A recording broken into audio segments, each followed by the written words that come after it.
তা hello guys, আমার মাসি এবার স্পেশাল করে চা করবে, আপনারা দেখতে থাকুন। প্রথমে 1 গ্লাস জল দিয়ে দিল, আপনারা সাথে থাকুন। তারপরে গ্যাসের আগুনটা জ্বালিয়ে দিল, তারপরে ওই 1 গ্লাস জলটা দিয়ে দিল, তারপরে চিনি দেবে এখন। তা 5 চামচ চিনি দিয়ে দিল, আপনারা দেখতে থাকুন। 5 চামচ।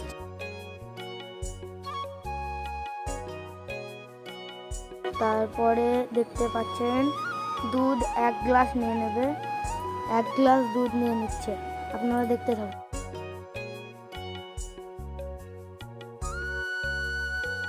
এবার দিয়ে দিচ্ছে পাতা চা এবং গুটি চা, আপনারা দেখতে থাকুন।